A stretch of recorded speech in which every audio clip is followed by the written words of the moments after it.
And I'll never forget the first client I asked is, I said, if I'm going to go a little outside my lane, is that okay? And they said, sure. I go, have you ever forgiven yourself? And it was a guy I asked, and it was about business. And he almost got teary-eyed, and he goes, no.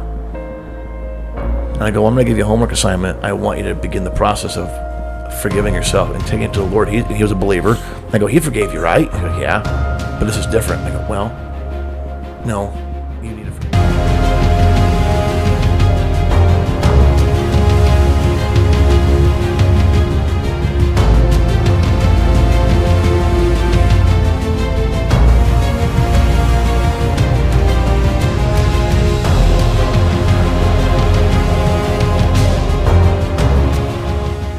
All right, welcome back to Talking Laws. Again, we're with Justin Bennett, talking about his book, Level Up Your Finances.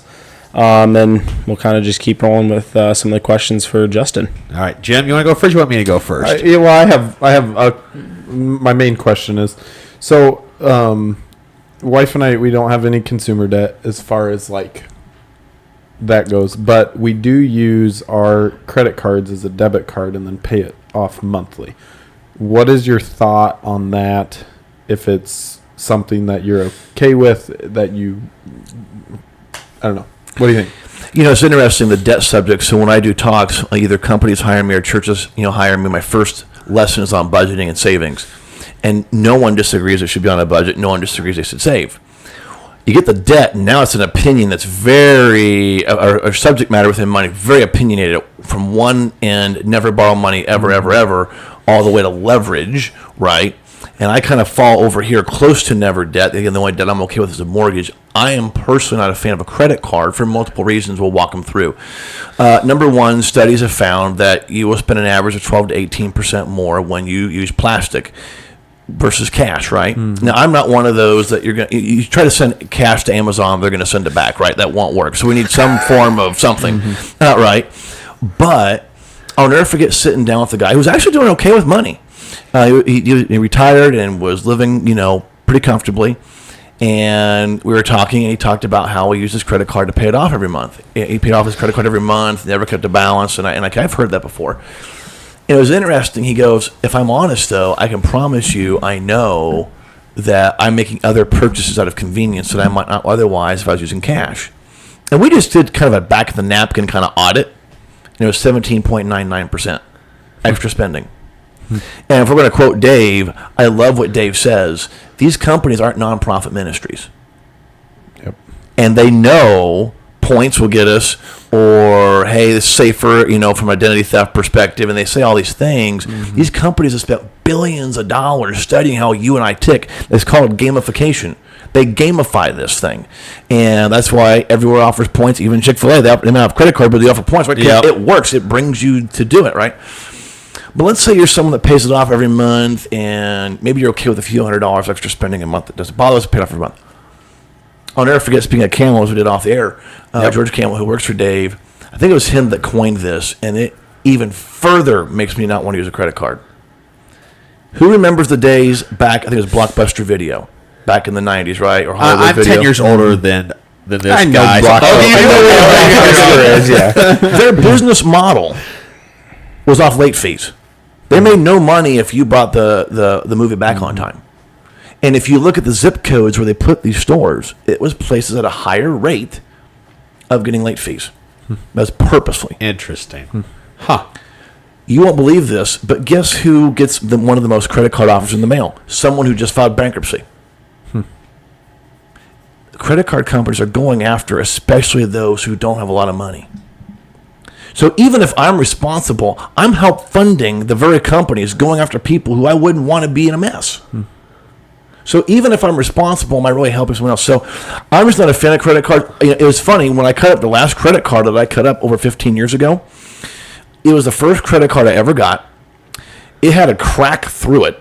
It was 2 years past the expiration date. It wouldn't work if I tried. When I went to cut that card, no joke, I had to turn and I winced. And I'm not over-exaggerating. It was easier to cut up a credit card that wouldn't work than my wife's umbilical cord between my wife and our daughter. It was that much more freaky in my mind. Today, you couldn't pay me to have a credit card because I know how to, and I'm a spender, and I know myself well enough. Yeah, maybe the first few months I'd be okay, but at some point that habit's going to come back. And so, do I know people who have a credit card, pay it off every month, and they're great? Yeah, they're out there, but very few are. Most people carry a balance, or they don't carry a balance for a long time, and then something happens, and lifestyle doesn't change. And so I'm just, I guess I'm just 100% avoid it, personally. My main reason for doing it is my wife is a little bit on the side of like, she doesn't want to use a debit card or things like that because she's worried about it getting hacked or stolen or whatever. Yeah. So that would be, I guess, our reason for using it, but it's only ever the same things that we would ever swipe a debit card for. So basically, I never use my debit card. I'm just using my credit card. And sure. That's in our budget. It's utilizing what's in our budget, but just going on a credit card instead of a debit card. I don't know. Well, and I can help you put yourself at ease if you want to do a couple things. One is all debit cards are backed by a MasterCard and Visa. If you go on their website, which I have done, and you look at their policy, there is zero liability. The banks have to put the money back in your account. As someone who worked in the banking industry, I remember I was at a small town bank and like 40 of our accounts got compromised. And this is before technology was a thing at our bank. We literally got together and said, we got to put the money in the account right now. So we have to do that. About once a year, someone somehow is using one of my debit cards, as it would with anybody. All you do is call the fraud department on the back. There's an 800 number at the back of the card. Call that. Within a few minutes, you're talking to a human, and they'll put money back into your account. It's called provisional credit while they're doing their research, and they'll find that it wasn't you, and you're good. Mm-hmm. So honestly, I've never had that big of an issue, and I haven't had a credit card in 15 years. The other thing I have found with that, and I can't remember what you said earlier about in terms of budget, how much you guys are budgeting. I have found people who are really doing a budget every month before the month begins, and they're doing a brand new budget. I find most people aren't worried about that, or as worried if they're on a detailed written plan agreed upon if they're married. But if the plan is not concrete, if the plan's kind of loose, then those kind of fears come up as well. So I would encourage you to give debit card a try, 100%. That's how we've done it for 15 plus years, and haven't looked back. Well, what do you think, Jim? Woo! I mean, I don't really have any problem with it. I guess I've just, you're always our market and our whole industry runs off of the credit score and things like that, and so I think that's part of it where people play into that too, as far as the credit cards and that. So it's like, how do you get around that without utilizing a credit card? Great question. I've thought about writing a book on this whole subject. Probably won't, but the credit score. Because what's sad about it is, if you call up someone in one of the credit bureaus and ask them, how do I get to an 850, the perfect score that only like 2 people have ever got? If you ask them, what's the actual mechanics, they can break it down in generalities. But if you ask them, what specifically must I do to get an 850, their answer, I don't know. Mm-hmm. That's kind of scary. Yeah. We're basing our life on, financially speaking, off something you can't give me an answer to. Yeah. Yes, they can break it down into 5 points. There's 5 things that go into your score. But when I ask people, why do you want a credit score? The only couple of reasons I have heard legitimately people say they want a credit score is to A, buy a house and or rent, and B, because of insurance, because part of what your insurance is figured on is your credit score. That's it. Okay? Well, what people aren't aware of with mortgages, you don't have to have a credit score to get a mortgage. I've got people right now I could send my clients to who, it's called manual underwriting. Now, some banks choose not to do it, and that's on them. But I will tell you, if you have good rent history, if you have 2 or 3 other bills that you can prove you pay monthly on time, along with everything else in a mortgage application, you don't need a credit score. Literally, we were talking about that at work the other day. He and I were talking about that. Yeah, that manual underwriting. Yep. No, that's something I didn't know, because when me and my wife were going to buy a house, I didn't have a credit score because growing up in a Dave Ramsey house, paid cash for cars, stuff like that. And so my credit score was 0, non-existent. My wife, not growing up in that same kind of environment, she had a good credit score from buying cars and renting and stuff like that. And so I had gotten a credit card then to try to get some sort of a credit score, Right. but we were able to do it on her credit score and all that. And so, but that being able to buy a house without a credit score, I didn't think was possible. Yeah, and what's crazy is, so when I go do presentations and I know I'm going to do it on debt, I have in I have a box that I carry different props in, and one is a printout from Fannie Mae where everyone gets their guidelines, Yes. and I've highlighted. Here's where it says what to do if no one has a credit score. Here's how you underwrite the loan. It's public knowledge. You can Google it yourself. So is it just because banks don't want to? That's purely why, or what? I think there's multiple reasons, and it depends on the bank. One, I think is lack of education, and I do feel sorry for bankers. I remember when I was doing mortgages the last few years, I had a 3-ring binder that thick of different programs. Wow. I ain't learning that. Yeah. I'm learning 2 or 3 programs and go. And most bankers do the same. So part of it is an unawareness factor. Another part of it is it appears to be more work. Because if you've got a good credit score, well, that makes it a lot easier, right? The reality is it's not that much harder, really. It's just not very common. So I do, part of it's a lack of awareness. Part of it is this thing that maybe there'll be more work to it. Now, I will tell you, some lenders, they may charge an extra fee for that, and if their fees are greatly outrageous, then I wouldn't go to the, you might have to shop around. But besides it being in Fannie Mae's guidelines, which you could literally look up yourself, I'll never forget 3 or 4 years ago, one of the largest lenders in the country came out with an article. Can you get a loan without a credit score? And in this article, they said, we'll take your loan. From one of the largest lenders in the country. In fact, when I actually got my real estate license, so I do some real estate as well. I'll never forget, I had a call several years ago from a banker locally, and they're like, "Are you a coach and a realtor?" I go, "Yeah, why?" And they go, "Well, we love no credit score loans. We know most banks don't like them. We do. Can we get your business?" I didn't know this person. They came to me looking for referrals, saying we love to. And in fact, she goes, once we learn how to do them, I'd rather do those loans all day than with a credit score. Yeah. Interesting. That's what we'll be doing. We live in a camper full time, and when we get ready to buy a home late this year or next year, that's what we're doing. Yeah. So I was going to say my last thing to this then is, so my limit spending on my debit card, okay, $1,000. Okay. We went and did a project. Huh? It was like $1,300 is what we were spending to do this project. Yep. Can't run my debit card. Mm-hmm. So I ran my credit card knowing I was going to pay. Sure, Anyway, sure. Why? Why is my bank limit so low? Well, here's I guess maybe that for most people that isn't Sounds an like issue, a bank but- problem. Sounds like your Well, bank that's problem what to I- me. Yeah. No, and this is very common actually, and I can tell you, here's the bank's answer: right, wrong, good or bad. It's for your security and theirs, right? Because if it's a lot larger and there's identity theft, then da da da da. Here's what I can tell you: most banks, if you call them up and say, "Hey, for this time period, can you raise my limit to X?" They'll do it. Now, obviously, if you're calling Saturday morning at 3 a.m., no one's going to answer.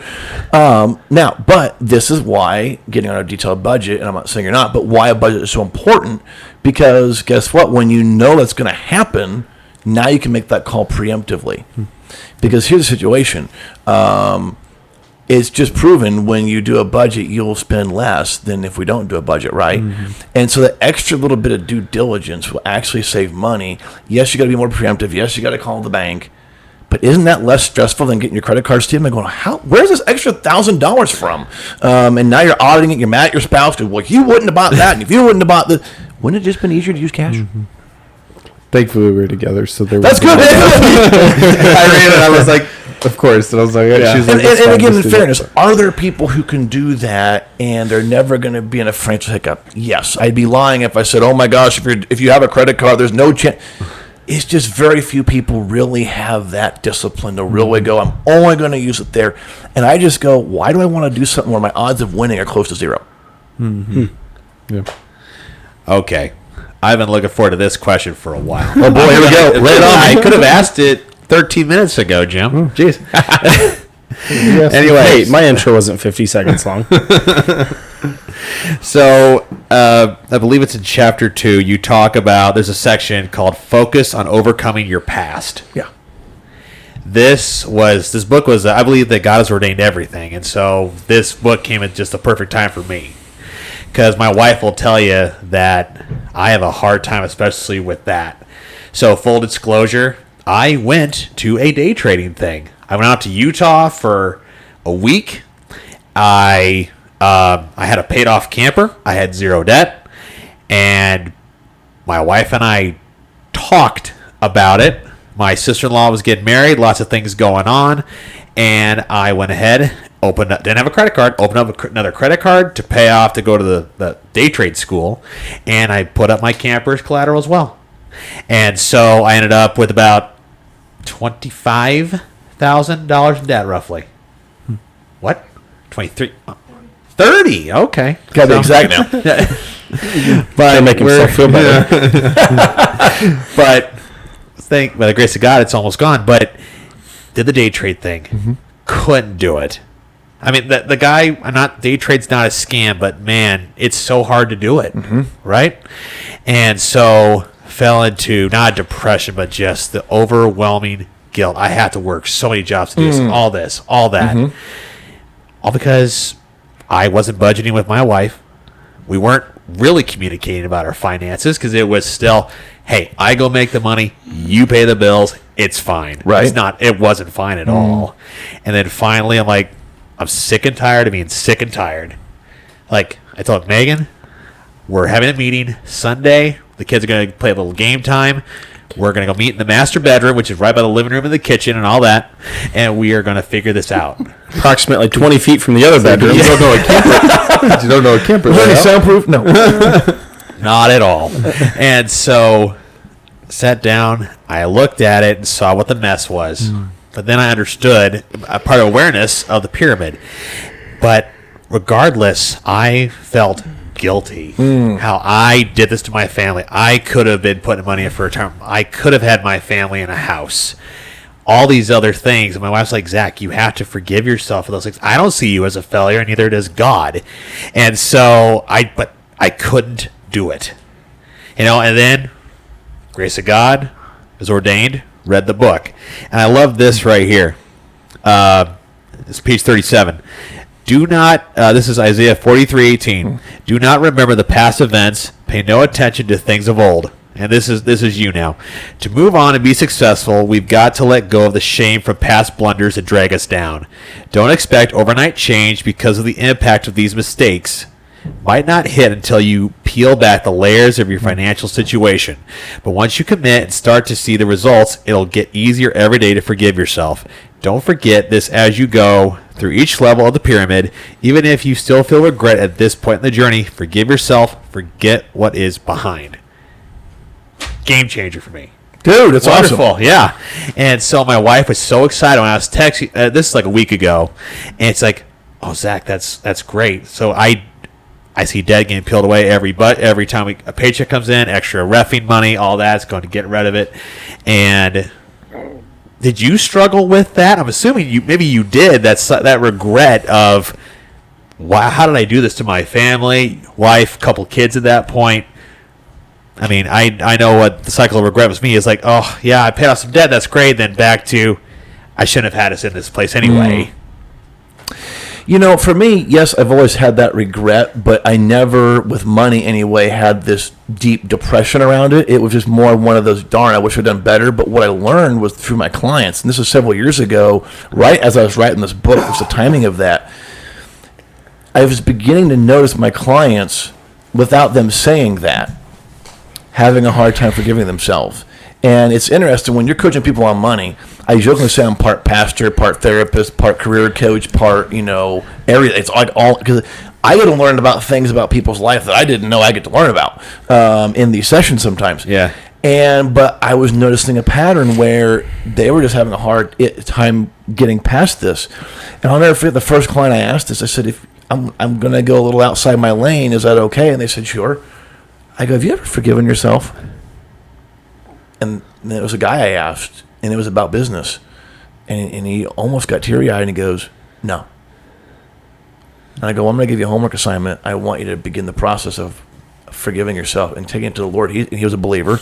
I go, he forgave you, right? He goes, yeah, but this is different. I go, well, no, you need to forgive. What the challenging thing was for me at that moment, I've never been, and I've been through a lot in my life, I've never been able to not forgive someone, forgive myself. It wasn't until later something came up for the first time. I'm like, wow, that's ooh. Because I'm one of those do it, move on, do it, move on, do it, move on, do it, move on. And I'm realizing I'm more of a unicorn in this thing. But I'm growing more and more in compassion just because it's a real deal when you see the failure part of it. No one likes to be labeled a failure or feel like a failure. Like it's an F word people want to talk about. Right. But the reality is, the sooner we can take ownership and just go, it is what it is, and learn from it. Because it's interesting. What I'll do is I'll go, well, name something else in your life you've moved on with that was challenging. And they'll tell me. It can be maybe they were married before and that was a divorce, or something they did when they were young. I go, great. What can we extrapolate from that and use it here? Because this, even if you get out of debt and and you're worth $10 million, if you don't get rid of this, it's not going to matter. Mm-hmm. And I'll never forget, the story's not in the book, and I'm not going to be 100% accurate because I'm going off my memory here. But I'll never forget, I also coach coaches in how to coach, how to build a business, and those kind of things. And I had this one coach I coached going, hey, do you work with high incomes? And I go, yes. Well, we want to send you somebody. I said, great. I'm thinking, what, $300,000 a year, $500,000 a year, $1 million a year. I'm like, huh? No, that's a lot. Well, I've not coached that, but we hung in there. And this guy's in his 20s. And I'm going, am I getting pranked? Is this even real? And I kind of did some reconnaissance. Okay, this guy's legit. And he was working for a tech company in SoCal, and so things are starting to add up. He said he had 2 Lamborghinis. I'm like, sure. I found him on social media, and I'm seeing the pictures of the Lambos. I'm like, yeah, okay, this is for real. This guy, whatever. And I go, what's your goal? And he gave me some big astronomical number. And I go, what are you going to do with that money? I'm going to buy an island. Like Fire Island? No, he wanted to buy his own private island. Wow. And I'm like, my brain is trying to catch up to this thinking here. Yeah. And I go, I'm just curious, what are you going to do with an island? Let's pretend you get it. He wanted to be isolated. He wanted to be away from all of his pain. He was a very picked on kid, which I was one of the most picked on kids in school. So I know what that feels like. Yeah. And, his parents, he went through all these wounds from his childhood that he never let go. And he thought his answer was to just be away from everybody. And Proverbs 18:1 says, if you isolate yourself, you will rebel against all wise and sound judgment. I call isolation's devil's playground. Mm-hmm. Mm-hmm. And we had a long conversation. Didn't become a client, which I was wishing you would have. But I told him, I said, dude, let's pretend to get that island. It's going to be your loneliness is going to be amplified. And you're only feeling your anger. You've got to let this go. I can't do it for you. I wish I could. Wow. So it's been over the last 3 to 5 years where I've been really kind of realizing, wow, all of us as humans have something we struggle with, maybe financially related or not, of just letting go. We made that mistake. And my guess is, you're a ref. Yeah. My guess is you ref a lot better now than you did your first game. 18 years old. Lots of talks, lots of cold shoulders from my wife on the way home. A bad call. She thought I had wrong on her team. Yeah. It'll help. Well, I only refed a couple of games back in the day, and that was enough to say no thank you. But, a lot easier to yell at the refs. Oh, it is. It's better to yell one man on the other side. But anyway, my story to this is I always tell people, especially in a rural setting, how many of you grew up driving a manual transmission? Of course, a lot of hands grew up, right? I go, do you remember the first time that you drove one of those? And aren't you glad that wasn't on YouTube? Oh, yes. And I go, my very first car was a 4-speed, right? Yeah. 4-speed, and I'm going 70 miles an hour down the road, and my dad, grew up as a truck driver and a farmer, and, I shifted lawnmowers, but I've never shifted an actual car. And did you shift it into fifth? I was in fifth. Oh. But for those of you who've never shifted gears, as you see a stop sign, you're supposed to go from fifth to fourth. I went from fifth to second. There you go. That'll do it. So my car made a loud and angry noise. Yeah. Right behind it, my dad made a loud and angry noise. And I didn't know who was killing me first, the car or my dad. Right. For both. Well, if I would have given up, I would never get to drive a stick shift anymore. Now, my father-in-law's got a sweet 84 Camaro. Oh, and I'm telling you, that is a fun car to drive, right? But had I given up because I about killed my first car, I would have never known. And I tell the people the same is true in this, whether it's budgeting or holding on to regret. it's holding you back. So what can we learn from what you've overcome before, that God's helped you overcome? And if you can't overcome it, I know one who can. That's Jesus, and that's when we go to Him, going, "Hey, I can't. I'm not able to let this go on my own. God, I need your help to help me let this go." Dude, as an amen right Cool. there. I freaking love it. Awesome. I love this too. You talk about in the book about how write down short-term goals and long-term goals. But the thing, now listen, you hear this all the time. Oh, right. What's the thing you see on TikTok and all that stuff now is a life chart or something like that, right? These women do it all the time. Whatever. Not against women under the bus there. but what I like what you added is, what is your why? Yep. Why do you want to get, like, short-term goals? I mean, I wrote some down for myself and my wife. One of these she rolled her eyes at. So only one? So just one. Wow, that's okay. pretty good. So you and I talked about it actually. So short-term was pay off debt, save 3 to 6 months of living expenses, buy a house, and the other short-term I put it in there, learn to play golf. Ooh. My boss our boss. I'll go. Yeah. I'll go golfing with Would you really? Yeah. Oh, he said he would too. Would you go? Yeah. Awesome. What's that? The Talking We'll go Lots golfing. group. Yeah. but you say in the book that, I forget the percentage, but it's a much higher percentage if you write down your goals and all. You have a much better chance of achieving them. Yeah. Because either you talk about putting a sticky note in your bathroom mirror, or even a note on your iPhone or whatever. You can look at it, you can see it, and you gain more focus and you strive toward that goal. Why is it that, I guess I start with, how did you come up with the idea of what is your why? Like, you have to have a purpose for the goal. Well, one of the things I learned, number one, in any, I can never, you're in construction, right? So Yeah. you're always talking to other construction work, to how can we make this better? So I'm blessed to know hundreds of coaches, maybe 1,000 over 15 years, who knows?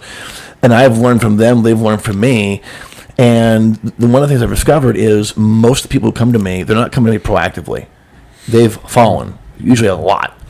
And so we got to do something different. And to quote Ken Coleman, if the why doesn't make you cry, it's not strong enough. Now, why is that I like important? Coleman, yeah. Yeah, right? Yep. Why is that important? Why is the why important? Well, here's the deal. When the why is strong enough, the how will happen. It's kind of a reiteration of Jim Rohn there. And in the book, I tell the story about this single guy I was working with, and I asked so after every goal, I will ask, why is that important to you? And so the first one for him was getting out of debt. I go, why is that important? And he goes, I want to change my careers. I go, great. I said, career. What do you want to change careers to? And he goes, I want to be a bookbinder. And I went, bookbinder? What in the world? I go, why do I want to be a bookbinder? And as I said that, I saw a tear go down his eye. And he talked about how him and his grandpa on weekends when he was a kid would put these books together. And just the memories that they shared together. And I go, so why do you want to get out of debt? I want to be like grandpa. There you go. There's a why, right? And so I'm always looking for those magical moments of that thing where that emotion really goes deep. Why? Because there's going to be what I call a fork in the road moment in that commitment level where you are getting out of debt, you're excited, you pay off those first couple of debts, wow, this is working, the budget's working, my wife and I, we've never gotten along this well about money, and then that happens. A car repair, or a layoff, or something, and it throws you way off kilter, right? Well, what's going to bring you back? What's going to keep you centered and focused? And often it's that why. You mentioned Dave's quote, being sick and tired of being sick and tired. Yeah. And for a lot of people, they have to have that moment. And what's so interesting is when you get that sick and tired, you won't let anything get in your way. You will let any obstacle that comes, you go, great, next. Not that you want the next, but you're like, no, we're going to go through this until we're at the end goal. Yeah, that's freaking awesome. Now, this one is definitely a theology question. I love theology. Let's read 1 Timothy 5:8. But if anyone does not provide for his own, and especially for those of his household, he has denied the faith and is worse than an unbeliever. Here's my question. Yep. And I'm going to make sure I wrote this down right here. What would you say to people who are trapped in legalism, who say they're in debt, they're struggling month to month, but feel that out of legalism, not because of a generous heart, they have to give 10% to the church because they were told as a kid, even as an adult, no matter what happens, you always give 10%. but they can't keep the four walls of their house up. You know, what's electrical, water, mortgage, and gas in the car, right? Yep. So the four walls are food, shelter, which includes utilities, transportation, and clothing. Yep. Okay. What do you say to that? Someone who's stuck in that legalistic sense. Like, if you give 10%, all of a sudden you're going to get blue noted on your electric bill. Yep. So it's funny you said that. We could probably do about 4 more episodes just unpacking that one question. Come back. All right, we'll do it. Yeah. So again, what's challenging about giving from the biblical perspective is the Old Testament was very descriptive and prescriptive. I mean, more than a tenth. Tithe is a part of it. Tithe in Hebrew means 10%. So, but there was more than just the tithe, as it were. In the Gospels, Jesus mentioned tithing, I believe, twice, but it was indirect. It wasn't as a command. It was more indirectly. Yep. Post-resurrection, tithing was never brought up. And to your point, 2 Corinthians 9:7, God loves a cheerful giver. Yep. And the word cheerful in the Greek is the word hilarious, where we get the word, or hilarios, where we get the word hilarious from. So out of all of that, what are we supposed to do with giving? And the real answer is we're throwing a little bit of a dart here. Because there is no cut dry formula post resurrection on what to do. Right, that's why I'm asking. Yeah. So here's what I've come to. I've come to one of 2 different tracks you can go on. Number one goes back to principle. So not to brag, my wife and I tithed even when we were behind on some bills, because for us that was a principle that was a non-negotiable. Right, wrong, good or bad. Right. I don't judge people if they don't. What I also believe is tithing is not a finish line, but a starting line. Mm-hmm. Now, I used to be a mortgage collector for 3.5 years, and I talked to hundreds of people. I would make hundreds of calls a day, and I would see people paying missionaries and this, but then get 3 months on their house payment. Here's what I've discovered. Most, if not everyone, earning an income can take care of their bills and tithe while getting out of debt. I would say about 80% of my clients who want to give 10% to the church can. They just didn't do it. They did giving on what's left versus what we hear called first fruits. However, we live in this era of grace and truth. There's both. Right. And even though it's not in the Bible, and I don't know who founded this idea, but there's this thing called the giving ladder. And if you Google it, I kind of like it as far as if you're not able to just jump in both feet and tithe out of the gate, where you start out with just giving something. And then you give regularly. Then you give a tithe. Then you give a tithe plus a little extra. And then you get to that level of sacrificial where you're giving generosity in weird ways. The challenge becomes, and honestly, I was probably this way at the beginning of my coaching practice, we can get kind of guilt trippy talking about giving 10%.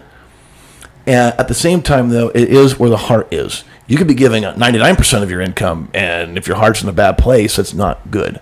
Right. So there's a heart component, there's the math component, but I will say this. If we're living on a budget and you're really putting the numbers there, for most people they can give 10%. If you cannot give 10%, I'm not going to judge you, but that is your wake-up call moment to go, we better do something about this for your personal sake, because if you don't have a margin of 10% in your budget, even if you're never giving at all, that's scary. Mm-hmm. So we need to get that margin even just for you, and I'm not against God, but you've got to have that margin in your own life. And so I don't know if I'm answering your question.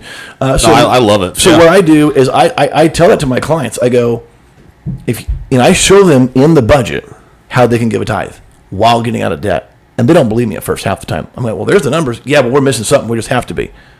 I go, but trust the process. And so at the beginning of each of my follow-up sessions, I always start with, what are your victories and successes? The number of times, one of the first victories is, I was able to give a 10% to my church. It's crazy. I didn't think I could do that even now. Now, can everyone do that? No. But it's when they can, it's just amazing. And so that goes back to the budget. Why it's so powerful, because it's going to give you a real wake-up call moment emotionally and logically together. And if giving is a heart cry of your heart, you want it to be generous, then this should be your incentive. And if you can't, this is an incentive and a why you should get out of debt. So you can if you're unable to do so. That's a terrific answer. Yeah. Freaking love it. What's your preferred way of budgeting, like to use to lay out your budget? That's a great question. So if I could summarize, there's really 3 types of budgeting. There's the old-fashioned pencil and paper, the tactile. That's what we do. Yep, right. Yeah. There's a spreadsheet for weird people like me. And then there's the app, technology. Here's where I see a lot of people get in trouble. They might follow a person like a Dave Ramsey, or they might follow a person like, maybe it's not Dave, someone else, right? And they have a budgeting platform. Well, obviously they're going to promote that, and that's fine. But they don't like the tool, even though they like the methodology. So I heard this at a training years ago, it had nothing to do with finances. Do not be a slave to the tool. The tool needs to work for you. So one of the things I help my clients do is, let's define which tool you're going to use. I don't care if it's pencil and paper. I don't care if it's a spreadsheet. I don't care if it's an app. Are you using it? And is it causing you a lot of stress, or is it causing a sense of peace and a sense of freedom? Now, there is no perfect tool. Every tool is going to have a 10% I don't like factor. But if we keep playing with it, eventually we're going to find the tool that works. So I don't get married to follow this app or follow this spreadsheet. I get married to the idea of which tool are you going to actually use and what tool is going to give you peace.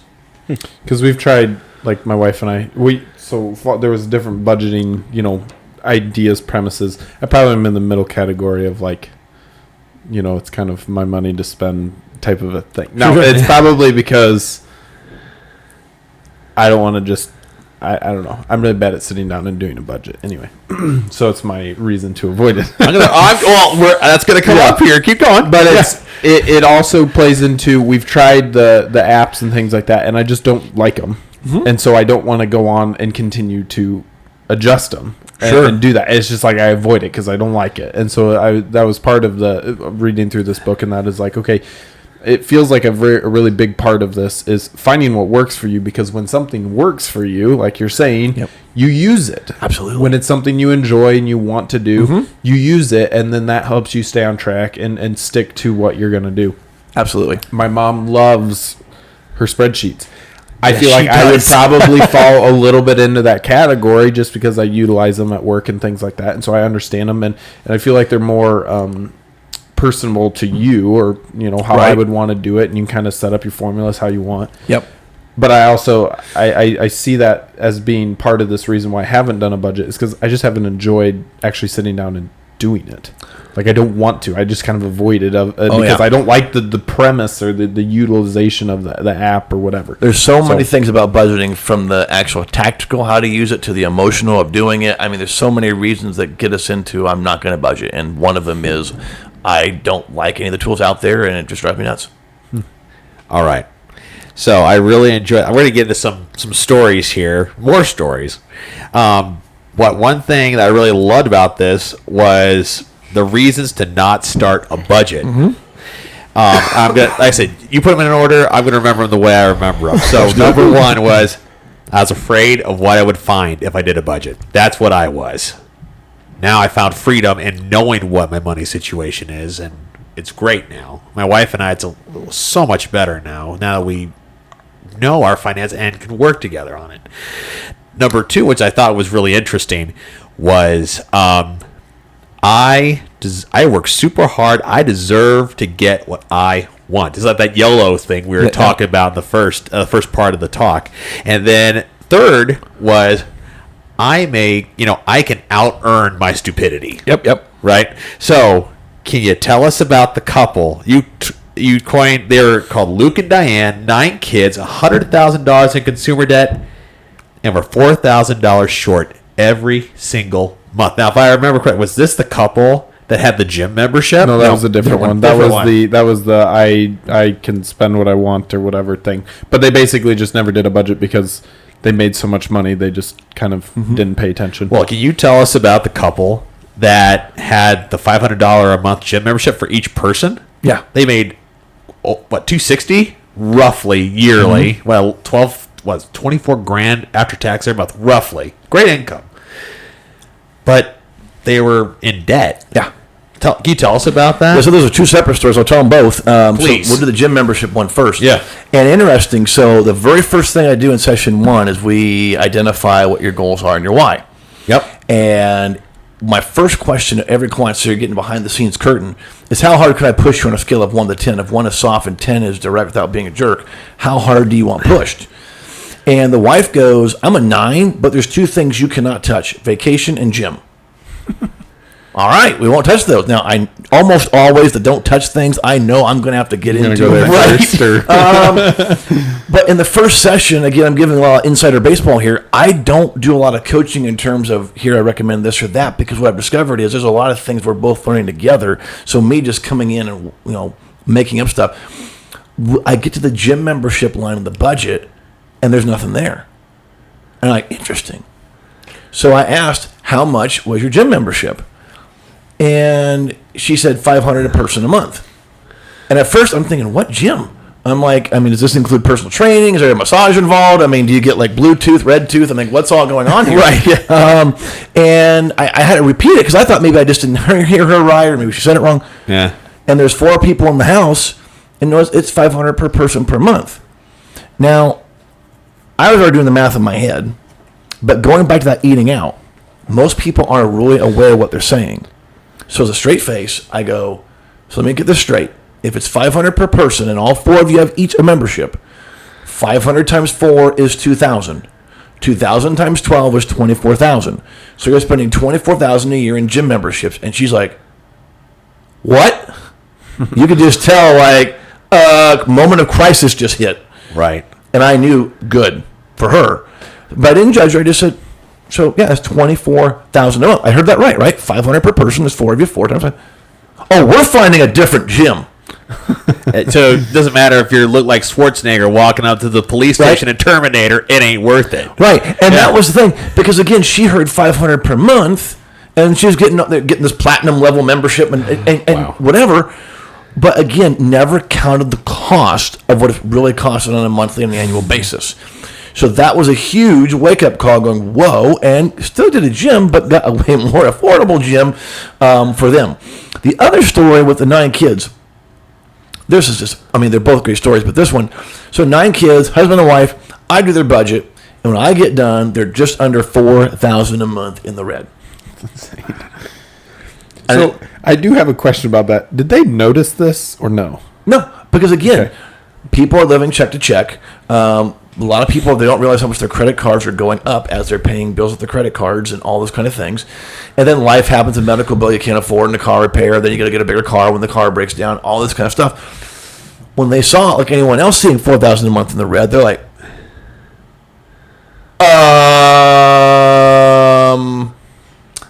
and I go, guys, you've only got really one option.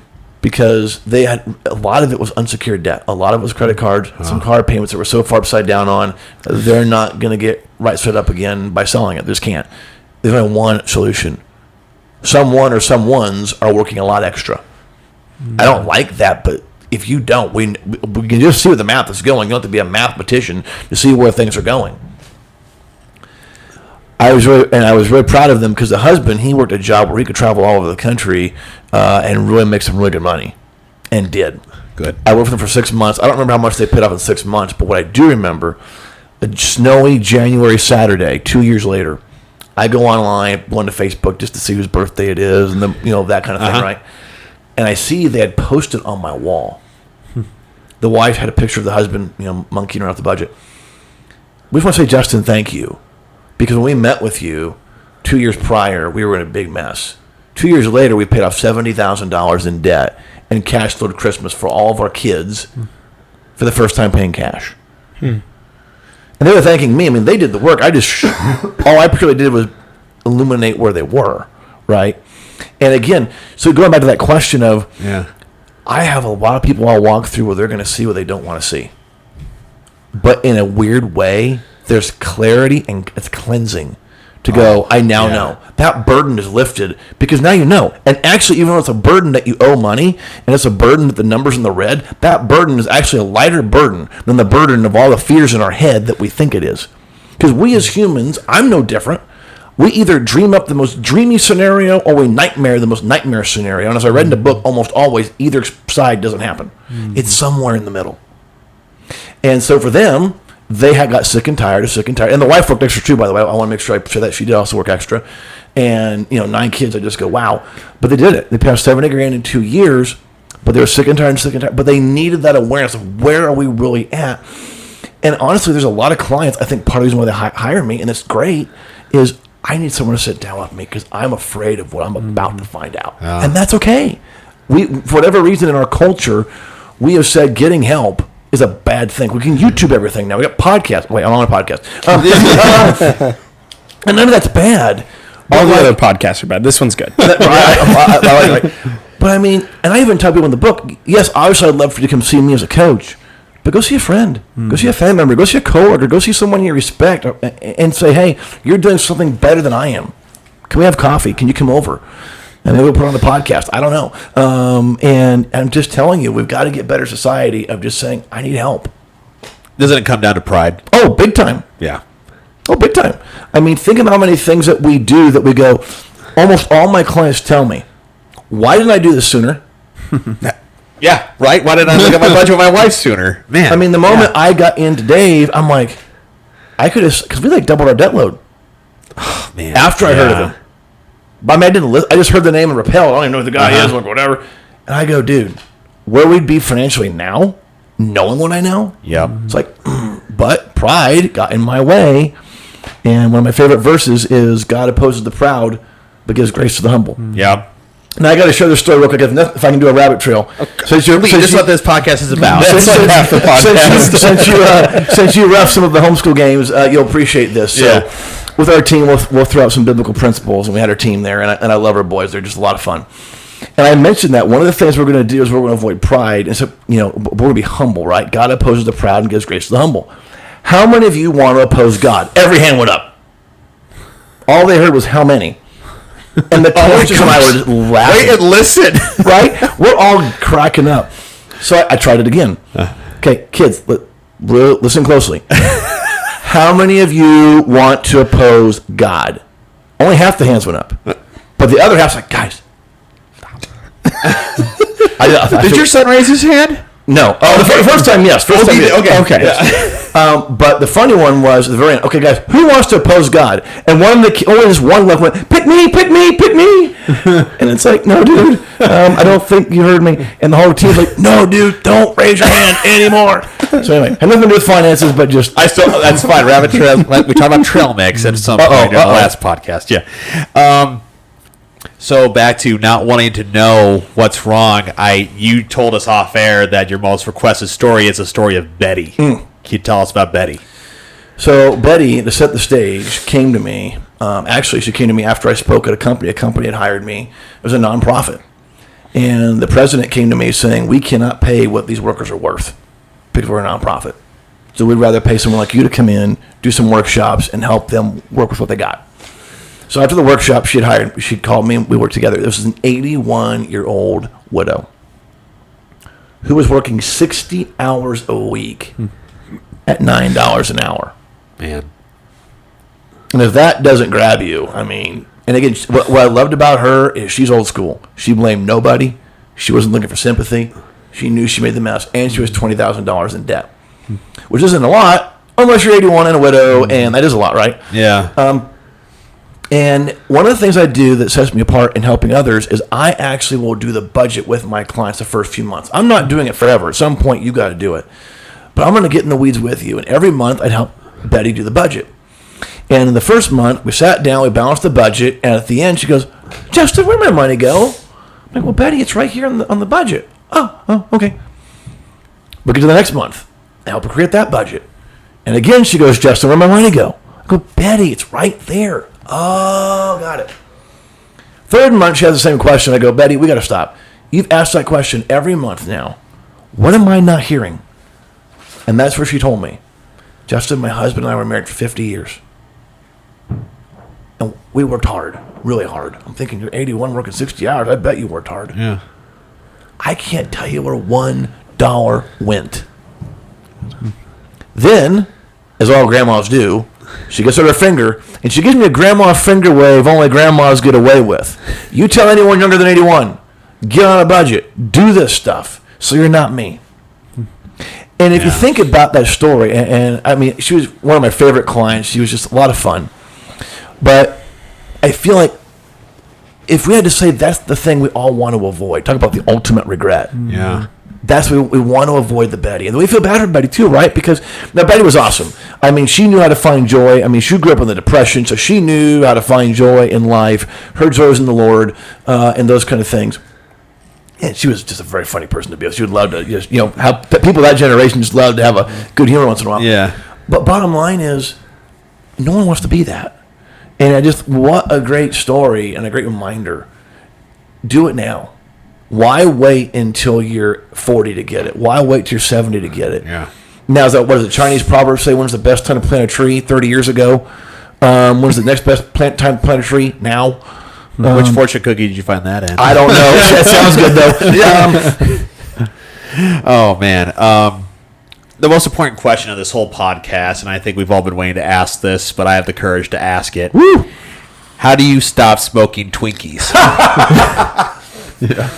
If you haven't read the book, you're like, what the heck? I know, you gotta buy the book, guys. It's amazing. We've actually joked about creating like these stress relieving Twinkies with the pyramid. Or something. Oh, there you go. I'll take 2. The days I had to go to his jobs and work with him, that's really a bad day. Start throwing these, I'm a joy to work with. I don't know what you're talking about. Now, we've talked about we got a lot about the budget, cycle of regret, the pyramid, all that. Let's say let's make up a scenario. Okay, you have $70,000 in debt, but you're at 50. You're gone. 55 is gone. You're 15 left. You're getting so close, right? And then you start to lose the momentum, and you have a chapter called the 4 Thieves of Momentum, and you use the acronym SLOW. So, situational principles, life circumstances, out of gas, weak results. Talk about the out of gas, because sometimes on some days, I don't want to go ref a bunch of basketball games during the spring, but I know it's worth it in the end, the sacrifice. But situational principles, I think there was a story in the book about a couple who they're getting out of debt, and then they leased like 2 cars. Yep. Can you talk about SLOW? Talks about SLOW. Yeah, so SLOW, as you said, is an acronym. What are the thieves that slow us down? And we'll talk about situational principles first. Yeah. And again, I mentioned it with dieting, but it could be with finances, it could be with anything. And here's what I got, to be honest with you. Okay. A lot of the time, as I work with my clients, I'll hear things like, well, that Ramsey stuff's just not, you can't do that for the rest of your life. And I go, well, what part? I go, and I go, number one, it's not about Ramsey. We make it about Ramsey or whoever. Yeah. And this client who we're talking about here, what happened was, they were crushing it. As you said, they're paying off a ton of debt. Yeah. And I saw their budget ahead of time. I'm like, oh, there's 2 car loans that weren't there before. And the credit card just went up. I'm like, okay. And so they came on, and the husband and I are both pretty direct people, and we get along real well. We're, go to the same church and things. And he's like, do you see the budget? I go, yep. I'm confused. Uh-oh. Help me out here. And he goes, well, and he explained the situation. Their cars broke down. Yeah. And they were already driving decent cars. They weren't driving a $1,000 car with missing a wheel. The whoop-dees. Yes, right? Yeah. And so I was confused, number one, because I've never even owned a car that valuable. So I'm just going, in my mind, if I'd had that car, I'd been like, awesome, right? But what I told him is, you guys are blaming Ramsey about this, but it's not Ramsey's fault. Your principles are different right now than his. The old adage is round peg, square hole. So here's the homework assignment. You and your wife go on a date, make sure it's in the budget. Yeah. And go, what principles are you going to live by? And if you're okay with debt with your personal finances, great. Then stop doing the Ramsey plan. It's not for you. It won't work. It will actually bring you more stress and frustration. But if you and your wife go, you know what? Debt's never really been a blessing, if we're honest. Now we can subscribe to the Ramsey program or mine or whoever. Yeah. Because now we're principally congruent. We're parallel. But every time you try to cheat the system or have an exception to the rule, it's not going to work. But it's not his fault. It's the fact that you're not using the same ideas. And so they went on a date, came back to the next meeting and said, you know what, we agreed. No more consumer debt. I go, now you can do it. So there you go.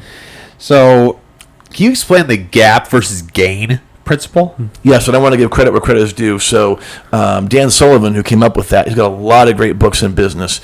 And the book is called The Gap and the Gain.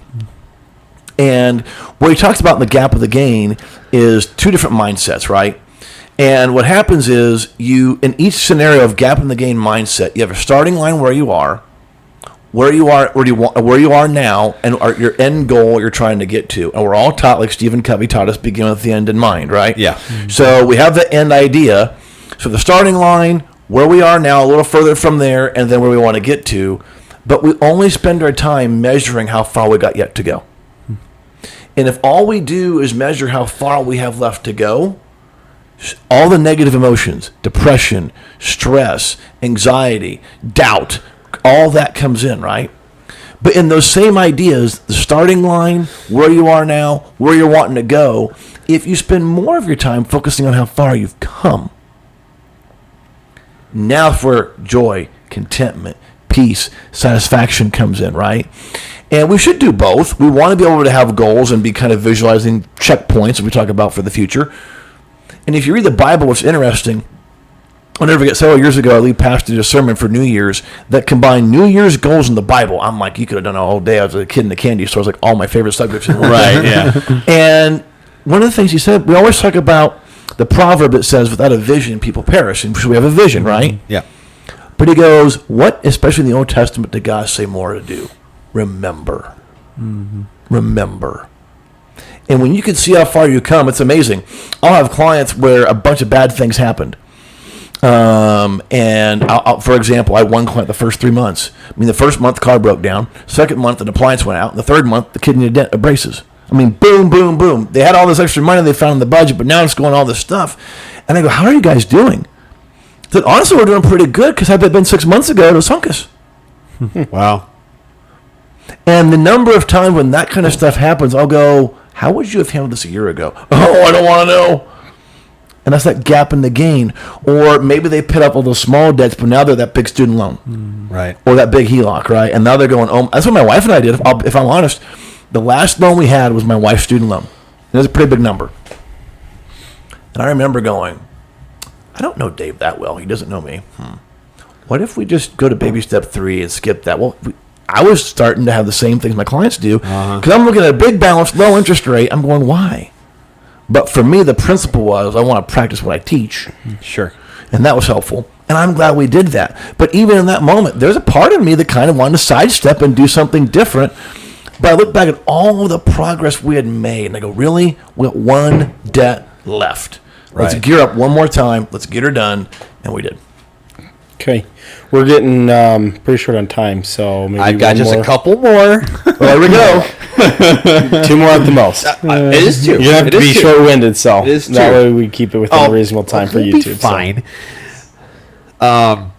So you just mentioned that verse from Proverbs 29:18.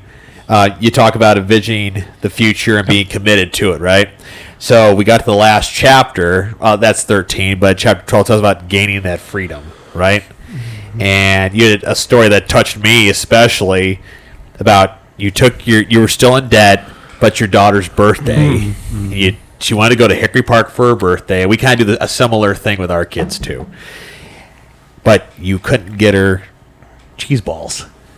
And I tell you what, if you go to Hickory Park, those cheese balls and that homemade ranch is the best thing. It's like crack. Oh, man. So tell us about being committed to that vision, even at the expense of, what was she, 11 or 12 at that time? And she maybe? was like 6. I don't She remember was the younger exact than 6, that? 7, or 8. something Okay, like yeah. that. So about being committed to that, even at the expense of feeling terrible, you couldn't get your daughter cheese balls. Something that seems so simple. It was, and what was hard about it was I'm going. It's at the time, not before inflation. It was like $6, $7, $8. Joe whatever. Biden. Oh boy! But no, it was seriously. It was like, oh my gosh, I can't even do this for my daughter. Are you kidding me? Thankfully, I was still a coach at that time. I began my coaching business, Yeah. and I had seen so many people where it was that decision that they did, and well, then screw it. Well, since we did the $8 cheese balls, then later it's let's go get a movie. And it just all adds up. Right. I don't know if I thought about that in that moment, but I just knew. I go, we've got to stay committed to the plan. And in the story, what we talk about is years later, I'm teaching at my church, and I share the story, and my daughter, now in her teenage years, she's in here to hear me speak. She had forgotten the story. She had forgotten that I said no to cheese balls for her birthday.